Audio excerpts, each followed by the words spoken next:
Welcome back to my channel. I am Lamborghini C, also known as the HR Whisperer, and I'm back with another episode. Now, this is for my business people. This is kind of going to be geared more toward my corporate folks, my folks that are still in the work environment.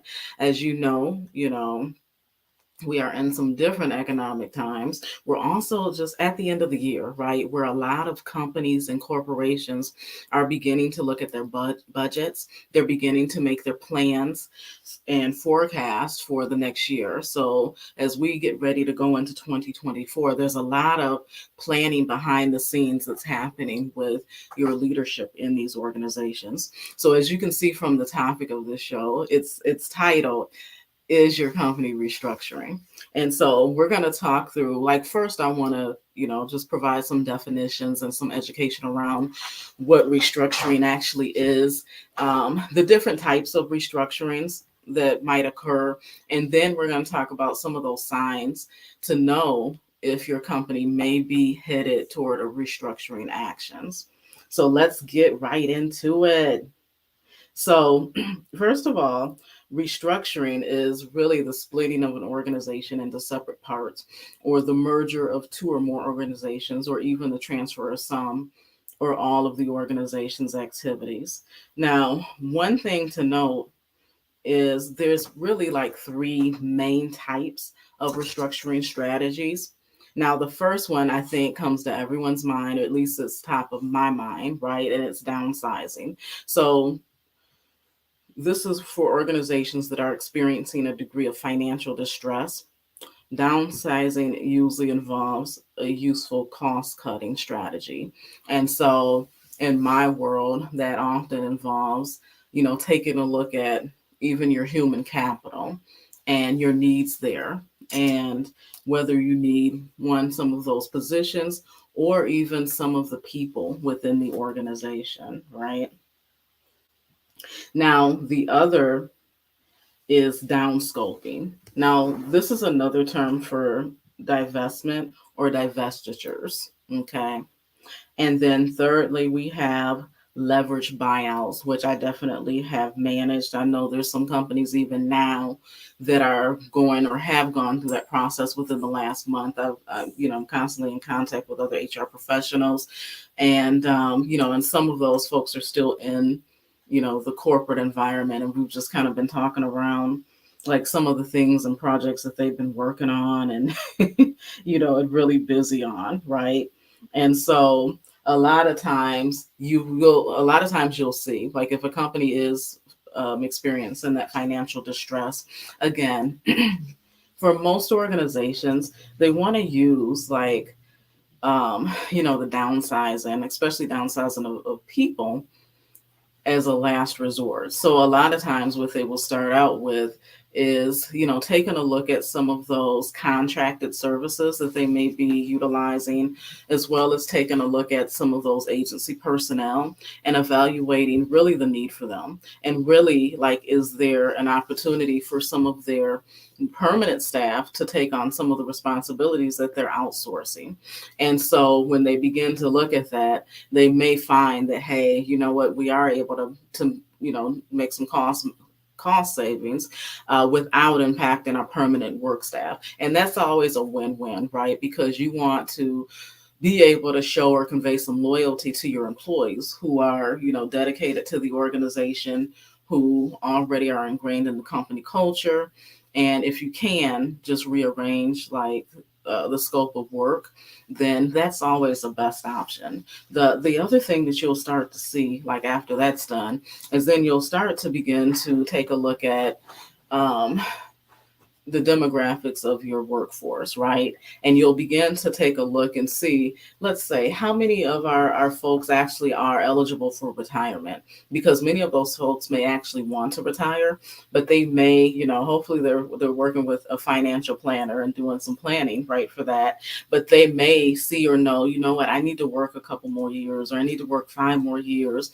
And so there may be an opportunity for the organization to budget some funds to be able to allow those individuals to retire a little bit earlier than they anticipated, with some buyouts, and go on and live life, and close things out in a good way where they're able to transfer knowledge before they leave. And you also, as an organization, you have an opportunity to be able to manage and control like the timing of when those exits occur, right? Because there's nothing worse, but it always happens, because rumors will start that, hey, the company, I think they're downsizing, I think they're restructuring. And so people will begin to look for other opportunities outside of the organization. And so in those instances, you can't control when they exit the company.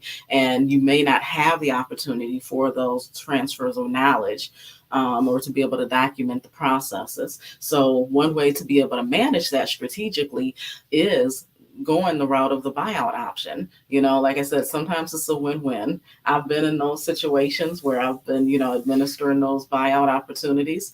And surprisingly enough, like sometimes I've had individuals approach me and say, please, can you get me a package? Can you get me on the list? And again, it can be a win-win situation. But let's get into the meat and the juiciness of it, right? So again, here are some telltale signs that your company might be restructuring or headed that way. Again, I mentioned it earlier, declining financial performance. So if there's a consistent decline in revenue, profitability, or cash flow, that can signal the need for restructuring to address financial challenges. Now, regardless of the level that you are in any company, regardless of your role in any company, if they are publicly traded, you need to make sure that you know their stock ticker, and you should be educating yourself around their stock price. You should be reading up on that company and, some of the financial articles and publications and things like that. Those of us that do trade, usually we have subscriptions to TradingView that provides a little more detailed analysis and detailed charts to be able to see like the ebbs and flows, or if there's like there might be, you'll see a rhythm. Like there's always patterns in life, and there's definitely patterns in businesses, right? Because there may be certain seasons where you'll see revenue really high, and then there may be other seasons where you see kind of declines. And so, when you recognize that, not to panic. What, this is just like cyclical. This is just part of, the motions, right? This is kind of what happens every 5 years, with this company or what have you. But I'm telling you, regardless of your role, regardless of your status or level in any organization that is publicly traded, if you are dependent on them to provide your lifestyle, you need to educate yourself around their financials. Number two, you'll begin to see cost-cutting measures. Okay. So frequent cost-cutting initiatives such as layoffs, reduced benefits, or budget reductions are often a precursor to restructuring. There's other cost-cutting measures that you'll begin to see leading up to that. So you'll begin to see a moratorium on promotions, right? And moves. You'll also begin to see a moratorium on travel. And by that, I mean a moratorium, I mean a pause, a stop, where there'll be a communication that comes out from company leadership, usually like the top HR person, or, even the president of the company, letting you know that travel is restricted unless it is, all non-essential travel is restricted unless it's approved, usually by a high level of the organization. So that definitely is a telltale sign. Now, I have, talked to individuals. I have been in organizations and situations in the past where sometimes it's gotten so drastic, right, that they start, they might start putting rules on, like, where the temperature, where the thermostat can be set at, like in the winter. So they might be, again, in efforts to cut costs, they might even go as far as putting out a policy or rules around like how high you could cut the heat up right in the building. It just, you need to bring a sweater, or you need to make sure you bring a jacket or something into work if you want to stay warm in that office. Now, I also have talked to individuals, actually somebody close to me, this was several years ago, that shared with me, well, their company was going through these cost cutting measures. And again, this was pre COVID. So the expectation was that they were working in the office. They actually had them cut off all the lights in the office, and they were expected to use the light from their monitor, like in their cubicles, to see. That's how hard it got. Now, I personally, like some years ago, I'm not gonna name the company, but actually, I think they managed things really, really well.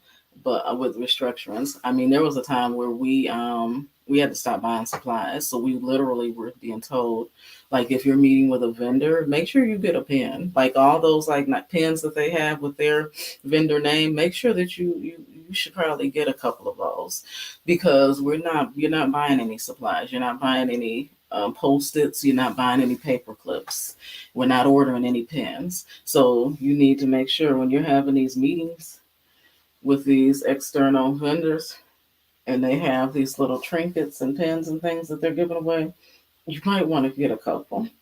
Now, now, again, that could be pretty drastic, but again, the way that I look at it, and I've had these candid conversations, with employees in the past, like with, because they might complain, like, why are they being so cheap? And I'll just break it down to them. Look, would you rather the company cut costs this way or have to release you or one of or your peers, right?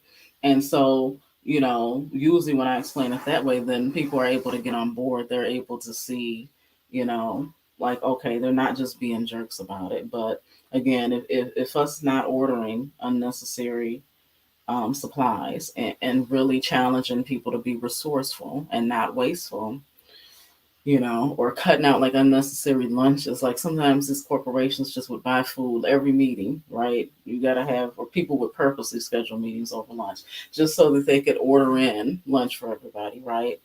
And, again, like if times are getting tough, like those are areas where you're able to cut cost. I even have seen where, again, and they got grumpy and disgruntled, but sometimes your executive leadership, like it is, like even if you have a moratorium on travel, like it's essential for them to travel, right, to the different business locations. But guess what? Maybe, you've been used to flying first class on the company dime, and we're gonna move you to coach. We're gonna cut some ticket prices. All right, so now let's move on. You might start to see a change in leadership. So frequent cost cutting initiatives such as layoffs and reduced benefits or budget reductions are often a precursor to restructuring, right? So again, and which leads us again into the change in leadership. A change in top leadership, like a new CEO or management team, may signify a shift in the company's strategic direction, potentially leading to a restructuring. You also might see a merger or acquisition. So you'll see some activity around that. If your company is involved in a merger, acquisition, or divestiture, it may be part of a larger restructuring effort to optimize operations. Um, you'll also start to see organizational changes. You'll see frequent changes in reporting structures, departments, or job titles that could indicate ongoing organizational restructuring. So that's what I mentioned earlier, right? Again, like if hopefully you have a good strategic leadership team that will begin to take a look at, are we outsourcing like certain things or tasks when we actually have people that are capable, or sometimes they can even do the job better than, where we're outsourcing, certain tasks and things like that. And so you may begin to see individuals job titles change, or usually it's the case that more is added onto their workload, their position description begins to change, right, or get updated. And again, those are all, I think, great strategic moves that, again, if you have a great HR business partner, they can help, hold the hand of your leadership team and help them maneuver through that. Okay. Next is a shift in business focus. So, a noticeable shift in the company's core products, services, or markets can trigger restructuring to align with the new priorities. So, again, like some organizations may use that 80/20 rule, which I think is very smart, to go through and really take a look at, you know, who our customer is, are we servicing them as best as we should, and are we aligned for that new strategy of the organization? Okay. You'll also see excessive debt. High levels of debt or difficulties in servicing debt may prompt a financial restructuring to reduce liabilities. You'll also see, and again, that can be checked out, like I said, knowing the financials, looking externally. Like, again, the organizations, sometimes they'll have annual reports that they'll provide or talking points that each manager has to review. But again, you want to make sure you're getting some information for yourself so you have a holistic view of what may be going on. Also, competitive pressures, intense competition, or market disruptions might lead to the need for restructuring to remain competitive. You'll also see technological advancements. Rapid technology changes may require the company to restructure its operations or invest in new technology. Like I mentioned, I'm in constant contact with individuals, other HR professionals, some that are still in corporate, or as my grandma would say, the world system. And so, as we've been talking like over the last month or so, I know, and it's been interesting to me. Like, one individual cited to me, they actually have been going through some restructuring actions now, in the means of offering some buyouts and things like that, mostly. But they did have, I think they had to let some people go. But guess what, guys? It was the result of the increased use of AI technology. So their company actually has embraced AI, which not a lot of companies or corporations had started to use it. Some had actually started to ban the use by their employees, but this particular company has embraced it. They found ways to implement it to be able to become more efficient and effective. And as a result, they found that they just didn't need some of the positions anymore. Some of the roles were non essential, or they just weren't necessary any longer because of the technology being able to provide that resource, usually more efficient, quicker, and more cost effective. You'll also see or experience employee morale issues. Now, a significant drop in employee morale, increased turnover, or internal conflicts can signal the need for changes in the company structure or culture. You'll also see excess capacity. If the company has excess capacity in production, facilities, or resources, it may consider restructuring to optimize resource utilization, right? Also, you'll start to see strategic repositioning. So, a desire to enter new markets, diversify product offerings, or exit certain businesses can also trigger restructuring efforts as well, right? And again, this is where, again, like a great strategic leadership team, they're putting the company in the best position to be successful with the changes and the ebbs and flows of the economy as it's shifting and what have you, and as technology shifting. You may also begin to see some legal or regulatory challenges, like if the company is facing legal issues or regulatory noncompliance or pending lawsuits, it may be necessary to do some restructuring to address legal and compliance concerns. You might also see stakeholder pressure, so pressure from shareholders, board members, or investors to improve performance and shareholder value can drive restructuring initiatives. And you'll also see crisis situations. So, facing a crisis such as a global pandemic or a natural disaster may require immediate restructuring to ensure business continuity. All right. So again, it's important to also note that these signs aren't inclusive or exclusive, but a combination of factors may be at play when a company decides to restructure. So, I say that to say that these things that I've gone over, you may see a couple of them in play at the same time, or a little bit of this or a little bit of that. And so, again, my goal here was just to be able to shed some light and share some of those signs you should look out for. And if you begin to see them, make sure that you're putting yourself in the best position to weather, those restructurings. And so it's key that you are communicating with your direct management because, again, before decisions are made, they might be involved in that decision making on what actions can be taken, what positions might be crucial to the organization, or even who might be crucial to the organization. So you want to make sure that they have a good idea of what you've been handling, your responsibilities, how you've been contributing to the organization.